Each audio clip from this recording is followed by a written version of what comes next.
Welcome to the Millionaire University podcast. I'm your host, Brian Guerin, with you today. And on this edition of the MU Pod, I'm joined by my friend Marcus Gates. He is the founder of Thriving Lives Fitness. It's an online nutrition, fitness, and lifestyle coaching business. Marcus and I met at a mastermind a couple months ago, man, and we hit it off. We spent most of the days like running into each other and chatting, going to dinner and everything. It's a ton of fun. So, Marcus, I am thrilled to have you on the show here. I can't wait to talk about Thriving Lives. Welcome, dude. Same, brother. I appreciate you having me on. Yeah, man. This is gonna be fun because you're in a space that it affects everybody, right? Health, wellness, lifestyle. And for those who aren't watching the video or can't see very well, Marcus is absolutely ripped. Like this dude is like the pinnacle of health and like wellness. So I can't think of anyone who I'd rather take instruction from, especially if you're across the country. You got clients that are all over the place, and the online form for online coaching, but in fitness and nutrition, lifestyle. I find it really fascinating. So I've learned a lot from you just from our time connecting down in Florida. But I want to share your story of your business and how you got it started with all our listeners here, and then talk about how you did it, how you do it, and maybe we can provide some inspiration for some other fit pros out there who might be sitting there dreaming about starting an online business that fits right into their personality and their specialty when it comes to nutritious fitness and lifestyle. So, Marcus, before we jump into that, let's talk about your origin story. How'd you get where you are? What were you doing before Thriving Lives, and what was the impetus for you going off on your own and starting this business? Yeah. I don't want to start back too far, but just a kind of little synopsis of childhood growing up. I spent a lot of time in the gym with my dad. Whether it was in daycares or watching him lift and stuff like that. So that's kind of where I developed a passion for just going to the gym and just more of a routine, right? That was kind of just the norm for me growing up. And then, you and I, we got to talking a lot at the unconference a couple months ago, just about baseball, right? And so that was our childhood growing up, and so that was always my outlet for competitive edge. And then, I've always been undersized as well. So I'm 5'6". When I entered high school, I was like 5'2" and like 120 pounds. Just no size to me. A good athlete, but it was one of those But a things hell of a where shortstop.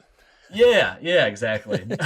But even then, still overlooked, right? And underestimated a lot of times, which I love the edge that gave me. But still, I couldn't make myself any taller. But what I could do was get in the weight room. And once I found that and could actually see that I could craft the body that I want in terms of strength and power and that type of stuff, I fell in love with it right away.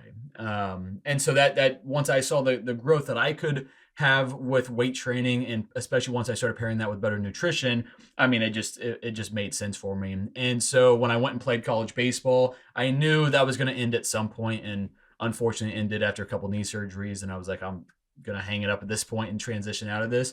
But I knew I was wanted to around high school age. I decided, I wanted to be a bodybuilder after I was done with baseball, and so it just was a good, competitive outlet for me and something that I could do for the rest of my life. I was always in the gym. And it was never going to hurt to look good and feel good and stuff of that nature, and always give me a reason to do that as well. So that was kind of the transition into it. And then when I was in school at Northwest Missouri State studying for physical education, elementary PE, that's when I started the business. After my second bodybuilding show and my after I won my pro card in natural bodybuilding, I started my business soon after that. I'm jealous, dude, because like you, I was playing baseball and I played a little bit in college, and I got to the point where I hung it up too. And I'm envious because it sounds like you had in mind what you wanted to do next. I went out on the lam essentially for like 6, 7 years because I had no, like, baseball was everything and I had nothing built up behind it. So I'm glad to hear that you had found your way into bodybuilding and found your interest in that, because that's obviously that laid the foundation for what you're doing today. So let's talk about what were you doing right before you started Thriving Lives? So that Yeah. was, I I mean, was it in kind of sounds. college. You're in college. Okay, right. Yeah, Perfect. I was in college and just lifting at that point and competing in natural bodybuilding. And yeah, so that's kind of how that started. Now at that same time, I had people reaching out to me, hey, can you help me out with the workout plan, or can you help me lose weight or whatever? And at that point, it was just a passion, right? It was just something I enjoyed helping people do. And I helped one of my closest friends growing up lose about 20 or 30 pounds in a very healthy, sustainable way, obviously. And so once I was able to help him out, help other, friends and family, people just found me on social media. My wife, now girlfriend at the time, was like, "Why don't you make a business of this? Like, you obviously have enough people reaching out to you." And I was like, "Yeah, it's probably a good idea." I have no income while I was in college. I didn't have a part-time job or anything. So, yeah, so that's kind of where it originated. And, especially knowing that I was going to become a elementary school PE teacher, I knew I needed some sort of secondary income coming in, and this was something I could do on the side of it. It was very flexible, especially with working with people online or even in person. Before work, after work, whatever. And so it was just one of those things where it meshed perfectly with physical education anyway. I was working with kids during the day, and then working with parents and adults outside of my normal 9 to 5, and yeah, that's kind of how that got started. So, how long were you a PE teacher and building this on the side before you decided to go all in on it? Yeah, so I started teaching in 2017, and then I left. I resigned, or I told my principal I would not be returning for the next school year in February of 2023. So I was a teacher for about 7-ish years or so. And yeah, and that's the first 3 or 4 years of that. There was never an intention to take it full time. In fact, the lead of the conference that you and I, met each other at, he had actually asked me back in 2020 on our first phone call together. What my plan was, when was I going to leave teaching and take my business full time. And I actually told him, I can specifically remember saying, never. Like, I don't want to leave teaching. I love what I do with that. I love the security that provides me, and just being that role model for 500 kids every single day. It was a job I really loved doing. And so I thought I was going to back off of my coaching business before I would ever actually leave. And then soon after that, COVID happened, and I saw what it was like to actually work for myself for 6 months, undistracted and anything that's taken away from my time. And so once I had that 6 month window of really being able to maximize that time, I was like, all right, I can see the path to this. Simultaneously, I was also getting my master's in educational leadership to be a principal eventually. And so at that moment, I was like, okay, 2030, I might be able to back off and go full time in this. And then that just rapidly, obviously, each year it just continued to speed up. And I was like 2025. Then I was like, all right, I got to do it now. I had about a year and a half or so of just like, it worked to the point of burnout, which was kind of always my goal. I just thought it was going to happen a lot of years down the road, but things grew so fast after COVID that I worked to the point of kind of burnout. And I was like, I can't sustain both these, especially if we're going to start a family, which we did. We found out we were pregnant 2 weeks actually after I resigned from my teaching job. So it all worked out perfect. Yeah. So, it sounds like your side now, your current business grew to the point of Mhm. about equal income. Was it a workload definitely was balancing out, but was there a point where Yeah. you're like, I'm making enough from this where I'm comfortable leaving my job? Or was it more of I'm looking for the time freedom and the money will come? So it wasn't even so much the time freedom. It was more I needed to make sure that we were going to be financially secure. And obviously, as a teacher, though the paycheck isn't amazing, you do get a lot of amazing benefits from it, and that's part of what kind of keeps you in any 9 to 5, but especially a teacher side of things. I mean, insurance was amazing. I didn't have to pay much for that. Plenty of time off. I mean, summers off, all that good stuff. So a lot of ton of perks with it. But what my goal was is I wanted to work up to, I was not going to miss that teacher's salary that I was making. And so I worked it up until I was about 4xing my teacher salary. And once I was doing that, not just for a month, I wanted to see consistency with that. I wanted to see long, month over month making that happen. And so once I got around 8-ish months of consistency with kind of 4xing my teacher salary, I was like, at this point, if I've been able to grow it and the hours before teaching, the minutes between classes, the hours afterwards, then what can I do with this actually full time? And so that's kind of what it was. Is once I had the confidence and the recurring revenue built up to the point that I felt sustainable, that I could walk away from teaching and figure it out, then I was golden with that. Okay, so let's talk about your the concept of your business, because for me, there's a lot of things that you can definitely do online, but then there's things where you think of the fitness portion of what you do.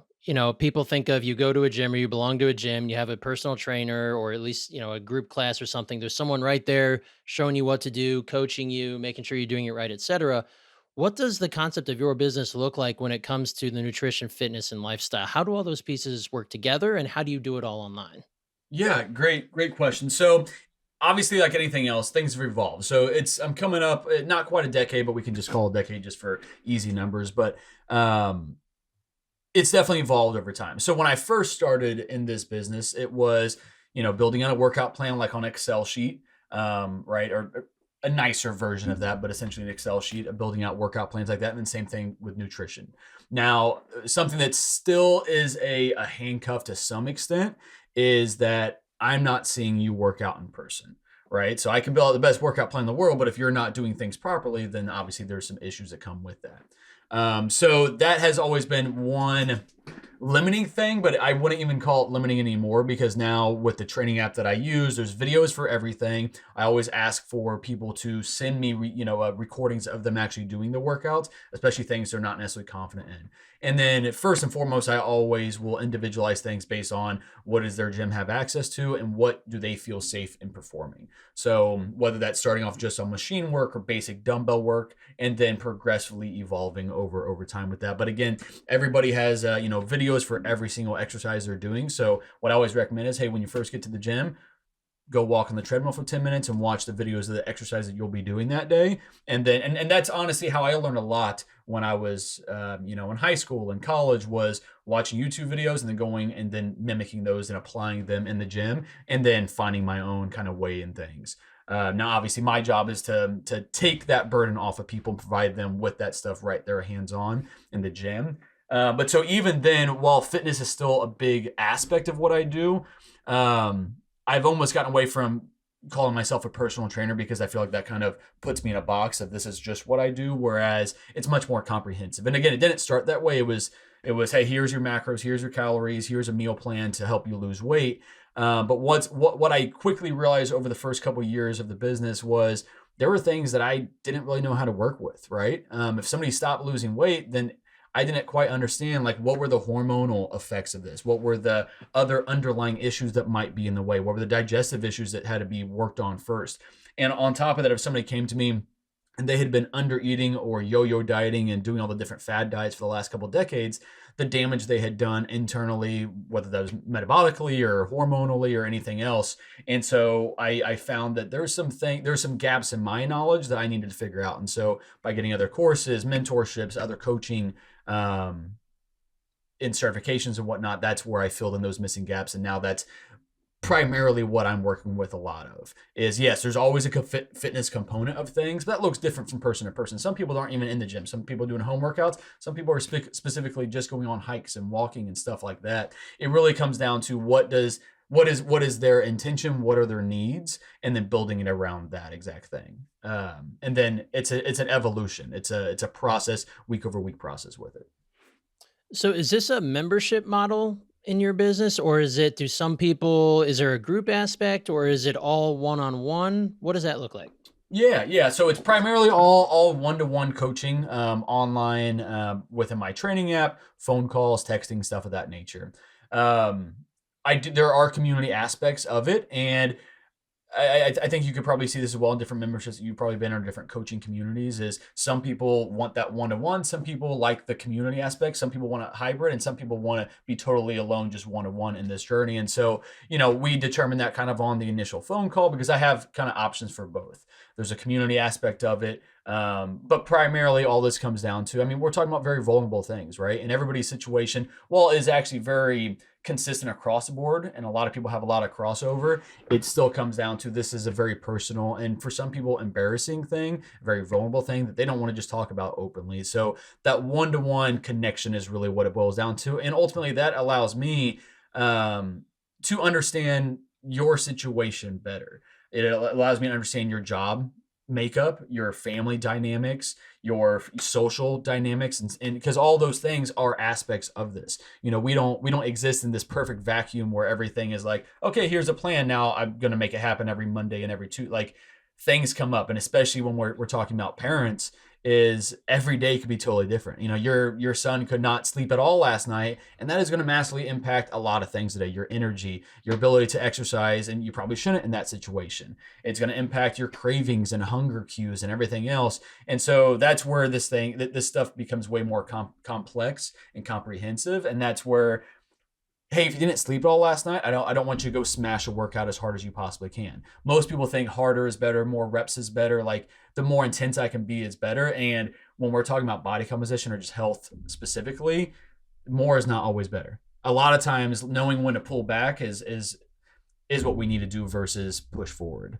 And some people just kind of mix that up, right? And so that's where it truly is a one-to-one thing. Again, there's community aspects, a lot of motivations, things that we can talk about. What it boils down to is what are your personal drivers, and also what are your personal obstacles, day to day, week to week, month to month, and then planning around that and learning how to rewire your brain. That's really what a lot of this boils down to too. That's a big issue why people start and fail so many times with their health goals and their health journey is it's not as simple as just eat better and work out. It is that simple when it rules boil down to it. But I mean, if you're 40 years old coming to me, you have 40 years of living a certain way. You had 20 years of living with your parents and seeing them handle their stress or nutrition or exercise habits in their own ways. And that stuff sticks with you. Whether you want to be like your parents or not, we have these things ingrained in us. And it takes a while to rewire our brain and rewire just how we live and think about food and exercise and just health in general.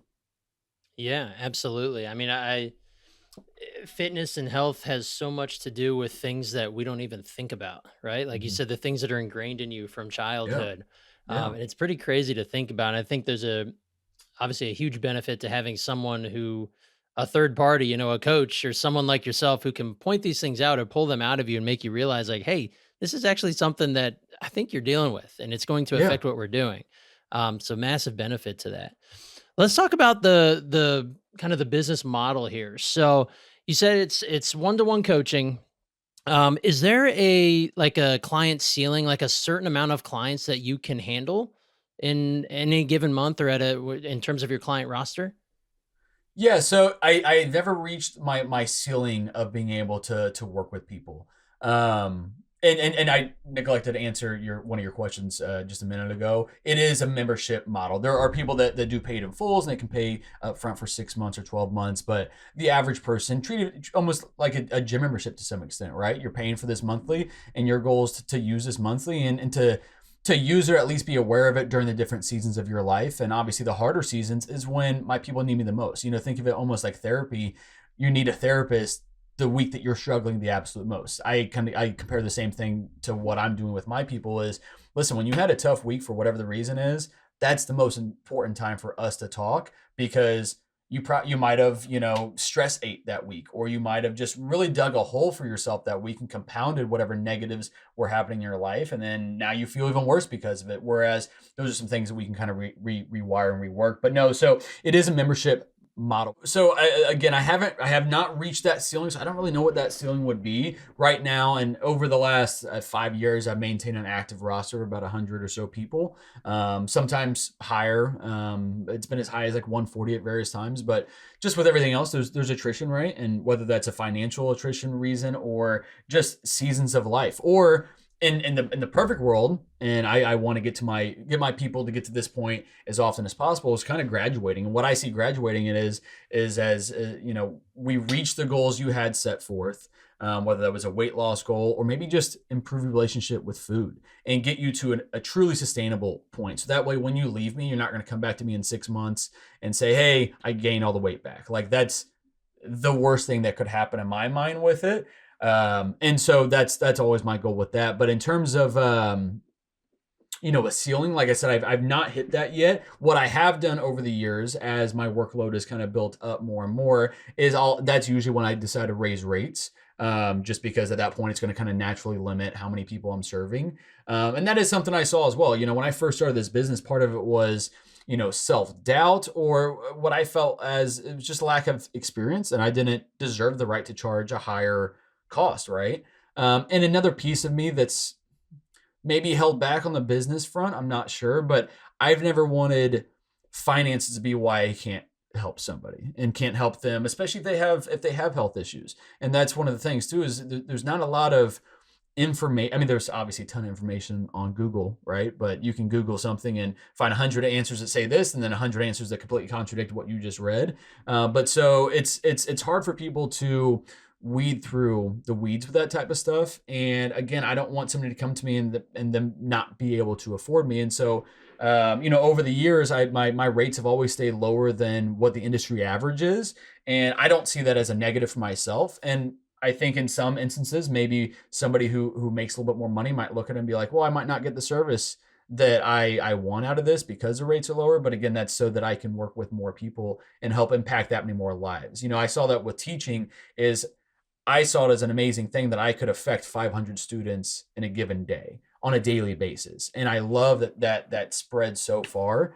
And that's kind of what I've done within my business as well, is try to help as many possible people that I can. So let's talk about pricing. How did you, especially when you started out and you said it sounded like people were coming to you and they're just like, can you help me do this? And you're like, yeah, I'll help you do that. And Yeah. maybe hardly either didn't charge or hardly charged anything. Yeah. But how did you evolve on pricing and what does your pricing look like today? Yeah, yeah, good question. So when it first started, it was not membership based. It was more of just selling like 8-week, 12-week, 24-week type packages. Um, what I realized doing that for a couple of years is, first off, every month I was starting off the month at revenue at zero, and every month it was starting off at zero because didn't I didn't have that recurring revenue built up yet. I hadn't even thought that that was even a thing really. So that was one aspect of it, and then two, what I realized really quickly too is there's no sustainability in an 8-week challenge or a 12-week challenge or even a 24-week one, even though that's about 6 months or so. It takes time to really make sustainable changes. Anybody can do something hard for 8 weeks. That's why 75 hard is such a big name, or the whole 30 and that type of stuff, because these are things with end dates on it. I can do something hard and dedicate myself to it for this amount of time, but 90% of people, and I'm just throwing that number out there, but majority of people that do these things, they immediately revert back to their old ways. Whether it was intentional or accidental or kind of a slow process, they end up whittling back to right where they started from and losing all that, right? And so that's what I wanted to get away from, where the constant, hey, I can do this for 8 weeks, and then I go back, and then now I've regained weight and stuff of that nature. And so that was one of the reasons why I was kind of wanting to get away from that. And then up in Pittsburgh, with Vincent as well, who ran the unconference that we were at, attended a Yeah. couple months Shout ago out together. to Vince Puglisi. He's the man. Yes, yes, yeah. So I went up to, that was who I talked to back in 2020, who asked me, hey, when are you going to leave teaching? And then up in Pittsburgh, he had a retreat there. I believe it was in 2021. And it was awesome because day one, he walked up to me and was like, and there was probably about 30 people there. And he was like, hey, if you're okay with it, I'm gonna put you on the hot seat and you're gonna stand up in front of everybody. And this I was 26 at the time or so, and we're all just you're gonna explain your business. We're all gonna just start, throwing ideas at you, thoughts at you, questions at you, and then you just got to stand up there and kind of go with it. And I was like, sounds horrifying. Count me in. I'll go do it. No worries. And I would attribute that moment to a lot of the growth that I've achieved over the last handful of years. And so in that moment, it's kind of when I forgot who it was, but kind of brought up the idea of a monthly recurring situation, more of a membership model, as opposed to this 8 weeks and then, hey, your program ends next week. Here's your options for renewal. And I was constantly chasing the same people that are already my clients. And so it just made sense, right, to switch over to a membership model. And it started with like a 3-month, minimum commitment, probably around, I think it was like $60, $70 a month, which was good, right? I still have a lot of people actually grandfather in at those rates. But what I also found with that too, though, is for majority of people, that's not enough skin in the game, right? I mean, that's about the cost of a gym membership to actually go physically to gym. And the reason why so many gyms are so successful is because their members are not actually showing up. Planet Fitness is a great example of that, right? So if you're not charging enough, well, revenue is going to build. It's going to build slower for one, at least from my perspective. But on top of that, you're not getting people that are really truly bought into it. And so it's still an evolution. I think it will stay an evolution of trying to find what is that number that keeps people bought in. It's enough skin in the game to really kind of follow through on it. So over the years, it's grown. So it was $100 a month for a while. Then I worked it up to $150. Now I'm around $200 a month. And again, and for some people that might sound, oh, that's a lot of money, but I know for a fact, like I've never paid less than $300 a month for coaching, and the industry average is more the $300 to $600 mark for, especially the level of service that I give. And I 100% believe that I'm worth that, but at the same point, I know I'm going to be impacting a smaller amount of lives if it's just if I go up to those prices, if that makes How do sense. you Yeah, absolutely. How did you approach sales and marketing? Like how do you grow your membership base? How did you start out doing it? Sounds probably, I'm guessing, word of mouth. And what does it look like today? It's the same today as it was when I first started. It's doing my best to build, deep, meaningful relationships with my clients and truly understanding them, and making sure they understand that I'm a genuine person that truly cares as much about their goals in their life, oftentimes more than they seem to, is kind of what it boils down to. But that usually putting that kind of investment in people usually helps them see things through to how they need to. But yeah, so word of mouth is really the biggest thing, where I over provide service and give people the best results possible, the most care possible, and then from there they spread the love and they spread talking about me, and that's really how it's grown a lot. And I found it, over the years I've had probably 5 or 10 just really amazing connectors, people that just do an amazing job of shouting me out, connect me with their friends and family. And it's really grown primarily through that. Outside of that, I'm very active on social media, Instagram and Facebook primarily. I'm dabbling a little more into LinkedIn and TikTok as well. Really, it's just repurposed content that I just will throw on TikTok and stuff of that nature. Right. I don't know if I'm using like LinkedIn and such as appropriate, or I don't want to say appropriate, but as intended, if you will. It's just more repurposed content and kind of spreading awareness on there. But yeah, so constant on social media, providing education tips, guidance, motivation, and just letting people know that who I am and who I work with and how I help people, and sharing a lot of client success stories, which unfortunately, especially just in the visual social media world, a lot of that comes down to kind of client transformations, like side by side pictures and videos and stuff like that. That what I always find is kind of handicaps that is I'm not able to always portray the actual internal and the mental growth and the emotional growth of a client. I can talk about it obviously in the caption, but it's not just physical. It's never just about the physical progress somebody goes through. While that's amazing, again, if we're not making the mental shifts, the emotional shifts, and rewiring our brain in certain ways, we're going to revert back to our old habits, our old ways, the things that got us in that hole in the very first place. So that's always where it's at for me, is seeing somebody develop a better relationship with their body and with their belief in themselves, develop a better relationship with the gym, with health in general, with fitness, with all that good stuff, right? What's a day in the life look for you as an owner of an online nutrition, fitness, and lifestyle business? Yeah. So my clients all check in on Sundays, which a client is, or a check-in essentially looks like they're going to update their fasted weight in the morning on Sundays. Sundays or Mondays, I give them that kind of flexibility, but I'm always answering and responding to check-ins on Mondays. So Mondays is a full work day of me responding to all my clients. But so they'll update their weight, their progress pictures. Those things are not mandatory. I do. I for sure want weight for the most part, unless somebody has a really poor relationship with the scale, in which case we kind of look at other means to track progress. Progress pictures is kind of dependent upon the person. Most people understand that they're here because they don't like certain aspects of these things. Well, one of the things that we can see is you might not see it in the mirror, but if you're taking side by side progress pictures, week over week, especially month over month, you're able to see that side by side true transformation that you're not necessarily seeing just in the mirror, right? But then the most important aspect of my client check-ins are always their reflection, right? I'm asking them how their week was. How was their nutrition? How were your workouts this week? How was your sleep, stress, digestion? Did you struggle with anything? What were some wins outside of thriving lives this week that you had, whether that was work related or family related or anything else?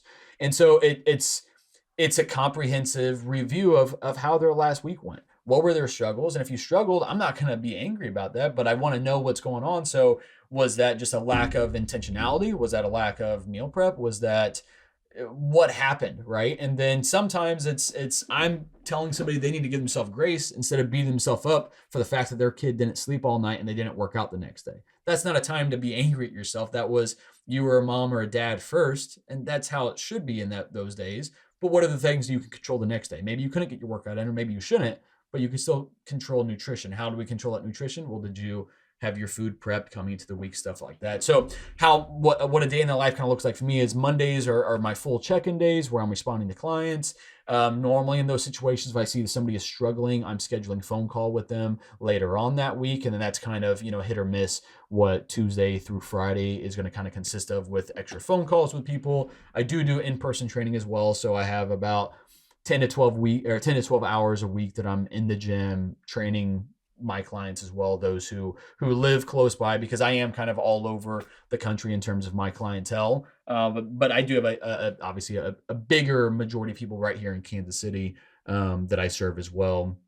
And then outside of that, I'm also a stay-at-home dad with my 17-month-old daughter, and so that's the other full-time job that I currently have. So I kind of went from teaching, and that was my full-time job. I had about 3 months of summer break, and then she came along, and so I've been doing that full time ever since. But we're looking into possibly hiring a nanny or a babysitter or a daycare or something of that nature. We're kind of exploring those options. Literally right before I got on this, actually, we were discussing some different options.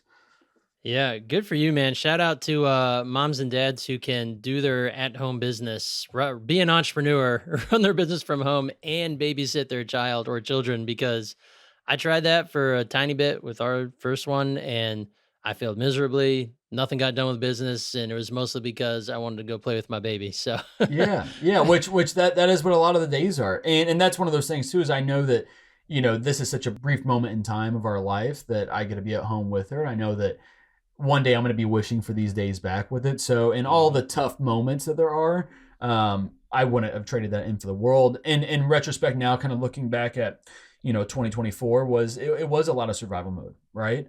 Especially with my daughter. I mean, as you know, babies change every day and every week at that age, Yeah. and when they start teething and food schedule changes, sleep schedules change, all that stuff is so evolving, and so it kept me on my toes the entire time. And I did some growth in terms of courses and mentorships last year, but majority of it was spent more just doing what I had to get done for my current clients, and there wasn't a lot of extras happening because of that.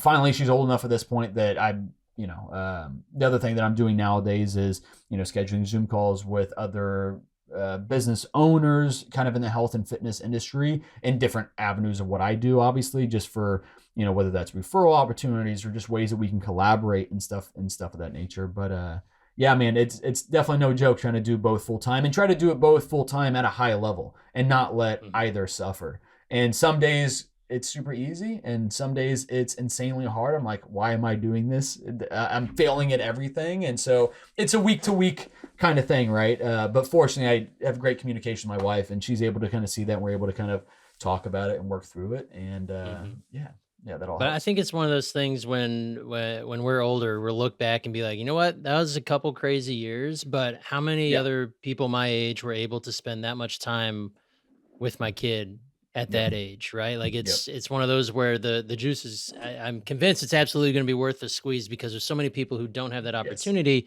But you yeah, took the risk to build your life in the fashion, in the manner that you can have the time and mhm, availability to do both. Even if some days are a little crazy, you're yep, still able to pull it off. You're still pulling it off, and you're yeah. doing a hell of a job. I try to remind myself of that often. Just all the things you just said. Being grateful for this extra time, being grateful for the position I put myself in to be able to run this business and serve so many people, and then do that at the same time as raising my daughter at home and not having to miss a moment, right? And Yeah. that's one of the beauties too of growing your own thing is if you need to take the day off, you can take the day off. If you need to shift some things around to be able to be there and be as present as you can be, then that's something that I would never trade in. Yeah. Well, and I'm thinking, there's got to be so many other fit pros out there, for lack of a better term, that maybe I don't know. I belong to a gym, and I feel like there's a couple of the trainers there who just, I don't know, they don't look super happy, but it looks like a couple of them really enjoy their job.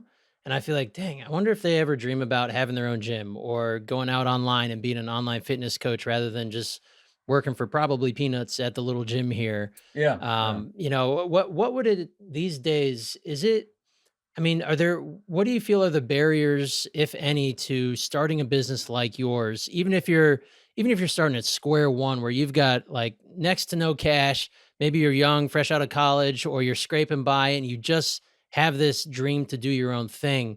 What are the barriers like getting into the line of work you're in? Well, first off, to go back to kind of the in-person trainer, right? Because that's kind of who we're talking about, possibly, taking this step. In-person training is a grind, especially if that's your full-time, thing, because your clients are at all different times. It's very hard and uncommon to have 4 or 5 back-to-back-to-back clients. And that's tough in itself too, right? And there's a big attrition rate both in the gym or just in-person training in general as well, because in-person training is definitely not cheap. And so finding the people that can afford to pay that on a consistent basis, especially if you're seeing them 2 or 3 times a week per month, I mean that adds up very, very quickly. And one of the amazing things about online coaching in this capacity is there's minimal overhead. The overhead that I have at this point is it's things that I've done to make things more efficient on my end. It's not things I necessarily had to do. So overhead is minimal compared to having a gym or something of that nature. And then if you're doing in-person training at a gym, normally, unless it's your own gym, you're splitting a lot of that cost or a lot of that income with the gym itself. And a lot of the big box gyms, I mean, they're taking 80% of the in-person training cut, from what somebody's paying. So I think online, or at least having a hybrid model within a coaching business, in person, or fitness business, is super beneficial, both for access, so you can have more clients with it, and so you can work with more people, and they can do so in a more affordable manner. It allows you to have more guidance outside of the gym. Whereas a lot of in-person training, it starts and stops when they walk in and walk out of that gym door, right? Mhm. And that also there's those people are still showing up, they're still putting in the work while they're at the gym. But if you have specific goals you're trying to reach, or just actually live a healthy lifestyle, if you're not doing the right things outside of the gym, those couple hours that you spend at the gym, they're doing something, but they're not doing as much as if you had the other areas of your life just improved, if not actually optimized. And so that kind of allows me that I can see somebody what they're doing in the gym, also seeing what they're doing out of the gym, and have more guidance around those things and accountability around those things as well. But in terms of barrier to entry, I mean, when it boils down to it, is having the certifications. Yeah, that helps, but ultimately it comes down to just the experience of it. And I think a lot of people, if you have something to give, and if you really have a passion for helping people develop healthier lifestyles, as most fitness professionals have done for themselves, you have something to give with it. And it just comes down, and great, the great thing too is in our current era is we have access to social media, so there's your marketing right there. Everybody has friends and family, or most people do, that will be of some support, at least you would hope so, kind of starting off sharing things and stuff of that nature. And then if you already have your in-person people at the gym, making that offer to them about starting an online thing, and then just starting small, starting with a handful of clients and seeing where it can go from there. Is this space huge? Like, is your market saturated at all? Because I feel like this is such a massive opportunity Mhm. for anybody who, whether you're a fit pro or like a dietitian or even like a Yeah. physical therapist or an athletic trainer. Like, there's so many jobs like that I know for a fact do not pay as well as people think they would or should. Yeah. But it Yeah. just seems like this opportunity is just so good that how could you pass it up if you even consider it? Oh, it 100% is. And I have never fear of being having too much competition in the market, because I mean, how many Americans are there? I mean, how many just people in the world Right. are there? And A lot of how many fish in the people pond. and how many people in America specifically struggle with weight, struggle with health issues, struggle with, just all the things around health. How many people don't want to have to be on medications for the rest of their life, Mhm. And I think that we're seeing I think it kind of started around COVID, at least from my perspective, where people started becoming a lot more aware of their health and their trajectory of their lifespan in terms of what their health looks like and what their habits are. And during that time, at least, I think people either they dug a hole. Again, usually unintentionally. It was not intentional. Hey, I'm going to get worse in this time, but either it was hard on them mentally and physically, and they didn't have a way to get out and exercise and stuff of that nature. And so they got into a worse spot, or they saw that as an opportunity to start getting better with it. But I think that we're seeing a more of a health kind of revolution in some ways. So that's obviously very inspiring. But yeah, there's a lot of fish in the pond, like you said, and a lot of people need this help and this guidance. And especially when you can do it just outside of the gym too. I mean, there's so many, or even a hybrid model like this, is you can have your hands on a lot more things of somebody's life like that, and they can feel not so alone with nutrition, with workouts. But again, there's so many underlying things that are going on in somebody's mind that just unconsciously, right? And those are things that we can all definitely improve on. Do you run into maybe you don't see this as much because people come to you. It seems you get inbound leads and referrals, so people kind of understand you a little bit, possibly before you meet them or chat with them. But do you see a lot of objections, or would you anticipate people like that could be prospective clients having objections to online fitness and health coaching versus in person? Because I think it's really easy for us and me, just as a civilian, to think, Mhm. oh, like, how can you possibly do fitness coaching online? How can you be in Kansas City, me in Ohio, and me Yeah. still get the benefits? You've done a lot of explaining that on already, but what would you say to someone who might be wanting to get into this business, but possibly making some excuses and thinking of Yeah. objections like that? Do you run into that, or is that, do you have to quash that at all? I would say a little bit of both. If they're reaching out to me, they already have some sort of an understanding, especially at this point, of what I do and kind of how I do it. And again, that's also why to reiterate, like, it isn't a fitness is a component of what I'm providing. It's not the main thing. It's an aspect of it, and it's an important aspect of it. And it's something that, if you're scared of the gym and if you're scared of resistance training, I mean, I don't care who you are and what your love is with the gym, you need some sort of resistance training in your life, especially if you're older. And as you age, you got to have that, right? Because we're going to be losing muscle mass as we age. And if you're not getting ahead of that and at least working on maintenance of it, if not growing it, then you're going to rapidly lose it as you get older. So that's why we all need that, right? So the biggest thing that I make very clear on any of my phone calls, any of my conversations with my people, whether it's before they become a client or once they become one, is communication is absolutely vital. That is the biggest aspect of what it is that we're going to be doing. I can say that, hey, regardless if you do anything good nutrition wise, sleep wise, workout wise this week, the most important thing that you can do is make sure you show up and you check in. Make sure you are honest in your communication, honest in your reflection, and elaborate on the things you struggled with. And so that's where, if you're going to use it as, again, if we're messaging back and forth, and if you're not going to show up to that aspect, or you're going to say, oh, I had a bad week, I'm not going to check in this week because this coming week I'm going to do better, and then I'll check in. Those are the people who continue to stay stuck, and they eventually just toss in the towel. And that's what I see. The people who fail are those who stop communicating, whether it was things got tough and they just didn't want to talk about it, or whatever the case is, right? They started reverting to old behaviors, but they're not communicating about it, not leaning into the actual coaching aspect of it.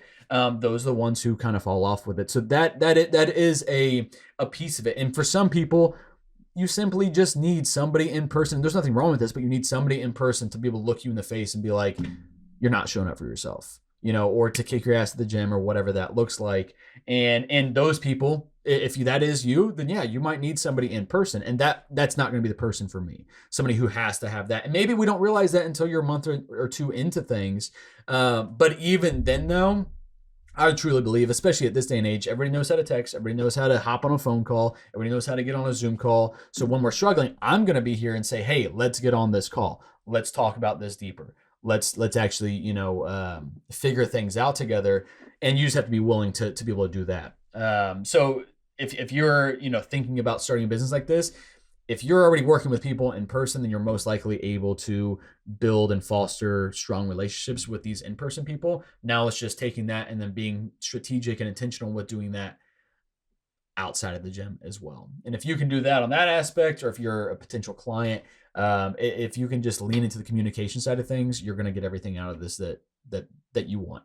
Well, Marcus, obviously Thriving Lives Fitness is absolutely crushing it. I mean, you're about a $250,000 business, and you work from home, solopreneur, you get time with your daughter, you get to have a massive impact on the lives of the clients that you have. I mean, this is such a cool business model. I'm so glad you're able to stop by and share it with us today, because I think there's so many people out there, whether or not they're in the fitness industry, that have the knowledge or the credentials to be able to teach and to be able to help others on a one-to-one basis. So I wanted to make sure that we talk about that specifically, because there's so much opportunity out there. There's so much abundance, and you're just a shining example of going and grabbing some of your own while also having a massive impact on others. So, man, well, I know you're a busy man, and we're bumping up against time. I could keep you for another 2 or 3 hours here, but you and I both got to get rolling. So I want to make sure that anybody who's out there listening today, if they want to get a hold of you, if they want to check out Thriving Lives Fitness, maybe inquire about being a member and being one of your coachees, what's the best way to find you and connect? Yeah, I appreciate all those kind of words as well, brother. But yeah, find me at www.thrivinglivesfitness.com. I'm at Thriving Lives Fitness on Instagram and Facebook as well. Again, that's where I'm most active. Or email me at marcus@thrivinglivesfitness.com. And I All also right. have a female coach that works under me as well. So if you have, hesitancies about working with a male coach for one reason or another, I have an awesome female coach doing the same thing I'm doing within my business. Well, dang. Well, God, now we're gonna have to go another hour to talk about team building. God, for crying out loud! I didn't even know it. Yeah, uh, yeah. that, Relatively new. She's been with me for coming up on 2 years now, though. So yeah, she's killing oh, it. She's doing okay. an amazing job. That's awesome. That's awesome. So maybe that's even a part of this model. If you want to expand your business, you can bring on other coaches. They'd be part of the business and just keep growing from there. Well, and she was Nice. kind of the trainer that she reached out to me just for guidance on growing in person training, and that's actually where once we sat down and got to know each other a little bit more, I was like, I think you'd be great for online as well. I think you could have a greater impact without taking up, trading your time for money like you would in the gym, which is still amazing. Still do that, obviously. But yeah, it just worked out well. I was not looking to hire anybody. She already had a good relationship with my wife, just a friend, and had invested in her health and made a lot of amazing change in her life. So yeah, it was cool. It was cool how it worked out. Wow, the possibilities are endless with this type of business, man. I'm so glad to see how well you're doing, and man, I hope I'm sure we've inspired some people to maybe take some action as you did many years ago. So, Hopefully so. all right, well, Marcus, man, thank you again for joining us. This has been such a pleasure, and best of luck to you and your business moving forward. I appreciate it, man. Same to you. Thank you for having me on All again. right, you're welcome.